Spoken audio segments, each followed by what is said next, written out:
Assalamualaikum teman-teman. Di sini saya akan menjelaskan matematika. Sebelumnya saya ingin memperkenalkan diri. Saya Yuda Pratama Putra dari kelas 12 MIA 4 Sekolah SMA Negeri 1 Batangkuis. Sebelumnya jangan lupa like, subscribe dan komen dan share dulu ya teman-teman. Baiklah, di sini saya akan menjelaskan jangkauan interkuartil dan simpangan kuartil. Baiklah, langsung saja ke penjelasan. Cekidot. Baiklah, di sini kita akan menjelaskan materi yang akan disampaikan. Materi yang saya bawakan yaitu jangkauan interkuartil dan simpangan kuartil. Penjelasannya, jangkauan interkuartil itu merupakan selisih kuartil atas dengan kuartil bawah. Rumusnya itu J sama dengan Q3 dikurang Q1. J itu apa bang? J itu adalah jangkauan. Pengertian simpangan kuartilnya, simpangan kuartil merupakan setengah dari jangkauan interkuartil. Dengan kata lain, simpangan kuartil adalah setengah dari selisih kuartil atas dengan kuartil bawah. Rumusnya itu QD sama dengan 1/2 buka kurung Q3 dikurang Q1 tutup kurung. Jadi QD itu apa bang? QD itu adalah simpangan kuartil. Nah, baiklah, mungkin langsung saja kita ke contoh soalnya. Ya, untuk contoh soalnya, di sini saya ada soal tentukan nilai jangkauan dan simpangan kuartil. Nah, di sini sudah ada tabelnya, bisa teman-teman lihat. Jadi di sini ada nilai kelas dan juga frekuensinya yang sudah terisi. Nah, sekarang kita tinggal nyari FK-nya. Nah, cara mencari FK itu gimana bang? Nah, cara mencari FK itu dibuat itu pertambahan silang. Maksudnya gimana bang? Gini, frekuensinya kan 7, bisa kita frekuensinya 7. Karena di samping itu gak ada atau di FK-nya itu kosong, kan bisa kosong semua. Gak ada yang ditambah, berarti 7 itu dipindahkan ke FK, dipindahkan ke samping. Jadi udah dipindahkan frekuensinya 7, dipindahkan 7 juga ke FK, kadang ada yang tambah, diletakkan 7 juga. Dah, kan sekarang sudah ada nih FK-nya 7. Lanjut buat ke bawah, nyari FK selanjutnya itu ditambahkan silang. Seperti tuan udah ada 7, berarti ditambahkan 12 frekuensi selanjutnya. 12, 7 ditambah 12 itu kan 19. Selanjut sampai bawah, 19 ditambah 6 itu kan 25. 25 ditambah 9 34. 34 ditambah 6 40. Nah, selanjutnya kita cari nilai n-nya. Cara mencari nilai n itu hasil dari frekuensi itu adalah n. Contohnya seperti ini, frekuensinya kita jumlahkan semua. 7 ditambah 12 ditambah 6 ditambah 9 ditambah 6 hasilnya 40. Jadi n-nya adalah 40. Lanjut ke jawaban. Di sini kita pertama mencari Q1-nya dulu. Rumus dari Q1 adalah 1/4 dikali n. Nah, sudah tahu nih rumusnya. Lanjut untuk mencari jawabannya. Q1 sama dengan 1/4 dikali n-nya tadi berapa? Kita lihat n-nya 40, berarti 1/4 dikali 40. Nah, kita cari hasilnya. 1 dikali 40, 40. 40 dibagi 4 sama dengan 10. Lanjut kita mencari nilai TB-nya. TB itu tepi bawah. Tepi bawah. Jadi kita maknai tepi bawah itu, kita cari. Sama dengan kan TB sama dengan 25. 25 itu dari mana bang? Nah, jadi gini. Kan tepi bawah itu berarti di bawah dari baris pertama. Kita lihat baris pertama itu ada 20 sampai 24, ada 7, ada 7. Frekuensinya 7, FK-nya 7, nilainya 20 sampai 24. Yang diambil itu nilai kelasnya. Lihat nilai kelasnya di tepi kedua, di tepi bawah, berarti di bawahnya baris pertama yaitu 25 sampai 29. Berarti yang diambil itu nilai pertamanya yaitu 29-nya. 25-nya. Berarti kita tulis 25 dikurang 0,5. Nah, 0,5 itu dari mana bang? Itu sudah dari rumusnya ya. Kita memang dari sananya sudah begitu.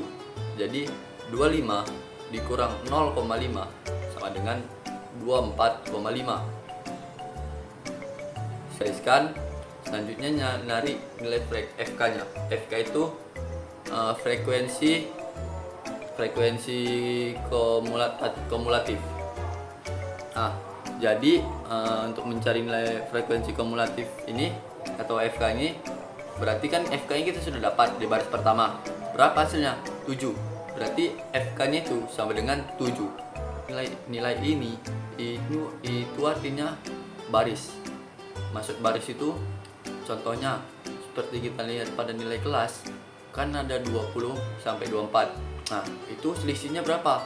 Sepertinya 20, 21, 22, 23, 24, 5. Berarti selisihnya 5. Kita lihat juga bawahnya. 25, 26, 27, 28, 29. 5 juga. Berarti itu sama dengan 5. Selanjutnya kita mencari FQ1-nya. F kan frekuensi, Q1 itu sama dengan tepi bawah. Berarti kita cari frekuensi tepi bawahnya. Kita lihat yang kita sudah garis tadi. Seperti yang di awal kita cari nilai TB tepi bawah. Nah, sama halnya juga mencari FQ1. Tapi ini di frekuensinya. Frekuensinya di baris pertama kan 7. Berarti tepi bawahnya itu di bawah 7. Berarti 12. Jadi FQ1-nya itu 12. Nah, lanjut. Sehingga kita mencari, setelah kita dapat nilai FQ1-nya, kita cari penyelesaiannya. Q1 sama dengan TB ditambah buka kurung 1/4 dikali N dikurang FK per FQ1 tutup kurung dikali I. Nah, kan sudah dapat nilai pada masing-masing contohnya. Kita lanjut ke bawah. Kita lihat TB. Kita lihat tadi TB-nya berapa?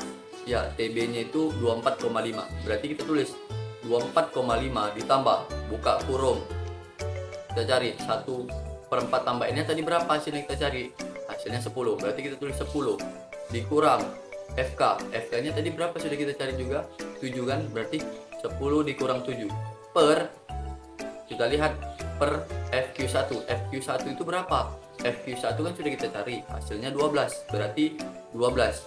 Jadi 10 dikurang 7 per 12 tutup kurung dikali I-nya tadi berapa? 5. Kita masukkan 5. Jadi dikali 5. Kita lanjut penyelesaiannya. Jadi 24,5 ditambah buka kurung 10 dikurang 7 hasilnya 3 per 12. Yang nilai 12 tadi kita masukkan, tutup kurung dikali 5. Selanjutnya kita cari 24,5 hasil dari 3 per 12 dikali 5 itu kan pertama kita kali dulu nih. 3 kali 15 itu berapa? 3 kali 5 itu berapa? 15. 15 dibagi 12 hasilnya 1,25. Jadi ditambah 24,5 ditambah 1,25 itu hasilnya 25,75. Nah, kita sudah dapatkan nilai untuk Q1-nya yaitu 25,75. Selanjutnya kita akan mencari nilai Q3-nya. Nah, untuk mencari nilai Q3-nya itu pertama kita masukkan rumus terlebih dahulu. Rumusnya itu sama seperti Q1, jadi nggak perlu kita cari tahu lagi rumusnya. Kita masukkan halnya seperti Q3 sama dengan, nah yang berbeda ini kalau Q1 tadi kan 1/4, nah ini 3/4. Jadi 3/4 dikali tadi N-nya berapa? 40. Kita tulis 40 sama dengan, kita cari hasilnya 3 dikali 40 itu kan hasilnya 120. 120 dibagi 4 hasilnya 30. Nah, sudah dapat nilainya nih. Lanjut kita cari TB-nya. Nah, seperti yang tadi kita cari Q1, ingat TB itu tepi bawah. Di sini tepi bawahnya 35. Dari mana tuh Bang 35? Nah, cari gini. Kita lihat tepi bawah dari kolom ketiga. Kenapa kolom ketiga Bang? Karena baris kedua itu kan sudah diisinya. Berarti tidak mungkin dari baris kedua, dari baris ketiga. Nah, karena dari baris ketiga itu kan setiap tadi kan kita sudah mencari 25 sampai 29 itu di Q1. Q1. Selanjutnya untuk mencari di Q3, kita lanjut cari di 30/34. Nah, dibilangnya itu kan tepi bawahnya, ingat tepi bawah, berarti di bawah di tepi bawahnya baris ketiga, berarti baris keempat. Berarti baris keempat itu kan 35,39. Nah, jadi yang ditulis itu seperti di awal, di angka pertamanya 35. Nah, 35 dikurang 0,5. Ingat 0,5 tadi rumusnya memang tidak bisa diubah. 35 dikurang 0,5 itu sama dengan 34,5. Nah, jadi terus kita akan mencari nilai FK-nya. Nah, nilai FK-nya ini kita lihat frekuensinya. Frekuensinya berapa tuh, Bang? 25. Nah, kita lihat frekuensinya di baris ketiga. Karena kan itu bukan tepi bawah, berarti pas di baris ketiga FK-nya. FK di baris ketiga adalah 25. Selanjutnya kita cari nilai I-nya. Nilai I-nya tetap sama. I sama dengan 5 karena semua bilangan di tambah 5. Selanjutnya kita akan cari nilai FQ1-nya. Nah, nilai FQ1-nya itu, nah, frekuensi FQ1 tepi bawah. Ingat, baris ketiga di tepi bawahnya kan baris keempat. Nah, berarti baris keempat itu Q1-nya. Jadi, berarti baris ketiga kan di frekuensinya 6. Berarti di tepi bawahnya itu 9. Nah, berarti kita tulis 9. Jadi di sini kita akan nyari penyelesaiannya. Jadi cara mencari penyelesaiannya itu berarti Q3 sama dengan TB ditambah buka kurung 3/4. Kenapa 3/4, Bang? Karena Q3 itu berarti 3/4. Kalau Q1 itu 1/4. Nah, 3/4 dikali N dikurang FK per FQ1 tutup kurung XI. Nah, selanjutnya sama dengan TB-nya tadi kan sudah kita cari. TB-nya itu kan 24,5. Nah, selanjutnya kita cari lagi. Nah, TB kan nilai TB tadi kita sudah cari, hasilnya 34,5. Jadi 34,5 ditambah buka kurung 3/4 dikali N kurang FK per FQ1 sama dengan XI. Jadi kita cari nilai selanjutnya. Kan kita sudah mencari TB-nya, jadi kita letak langsung aja 34,5 ditambah buka kurung 3/4 kali N kan tadi kita sudah dapat hasilnya, berarti langsung saja kita letak hasilnya kan 30. Berarti 30 dikurang selanjutnya nilai FK-nya. Nilai FK kan sudah kita cari. Nilai FK-nya itu 25. Jadi 30 dikurang 25 per, nah, nilai FQ1-nya ini kan sudah kita cari juga. FK sudah kita cari, hasilnya itu 9. Berarti kita letak aja langsung 9. Jadi 30 per dikurang 25 per 9 tutup kurung. Nah, nilai I-nya tetap sama, berarti dikali 5. Selanjutnya kita cari lagi, sama dengan 34,5 ditambah. Nah, jumlahkanlah buka kurung tadi kan 30 dikurang 25 itu hasilnya 5.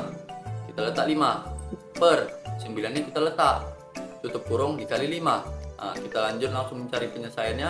34,5 ditambah, nah, 9 kali 5 kan hasilnya 5 kali 5 kan hasilnya nah, kita cari penyelesaiannya 34,5 ditambah buka kurung 5 per 9 tutup kurung dikali 5. Nah, untuk mencari selanjutnya tinggal kita jumlahkan 34,5 ditambah, nah, 5 kali 5 kan 25. Nah, 25 dibagi 9 itu hasilnya 1,11. Nah, kita jumlahkan 34,5 ditambah 1,11 hasilnya itu 35,61. Nah, hasil dari Q3 itu 35,61. Nah, selanjutnya kita akan mencari nilai jangkauan interkuartilnya. Nah, cara mencarinya itu tinggal kita masukkan rumus yang tadi. Berarti J dikurang Q3 dikurang Q1 sama dengan, kan kita sudah dapat tadi nilai Q3-nya, kita letak saja. Berarti Q3-nya itu 35,61 dikurang, nah, nilai Q1-nya juga kita sudah cari tadi kan. Nilai Q1-nya berarti 25,75. Nah, kita jumlahkan 35 di 35,61 dikurang 25,75, hasilnya 9,86. Itulah hasil dari nilai jangkauan interkuartilnya. Nah, selanjutnya kita cari nilai simpangan kuartilnya. Untuk mencari nilai simpangan kuartilnya itu kita masukkan rumus yang sama yang tadi sudah kita bacakan. QD sama dengan 1/2 buka kurung Q3 kurang Q1 tutup kurung. Nah, sama dengan 1/2. Tadi kan kita sudah mencari nilai Q3 dikurang Q1 nya kita sudah dapat di jaring di sebelumnya. Kita masukkan hasilnya 9,86. Dah, kita cari hasil terakhirnya sama dengan 1/2 dikali 9,86, hasilnya 4,93. Baik, segitu dulu untuk contoh soal kali ini. Kalau ada salah, mohon maaf yang sebesar-besarnya. Saya Yuda, mungkin itu saja yang dapat saya sampaikan. Terima kasih. Tutup, Ruk. Ini bukan dibagi ya, Ruk. Baiklah, mungkin itu saja yang dapat saya sampaikan di penjelasan matematika kali ini. Kurang lebihnya ya memang mungkin segitu yang mampu saya. Cukup sekian dan terima kasih.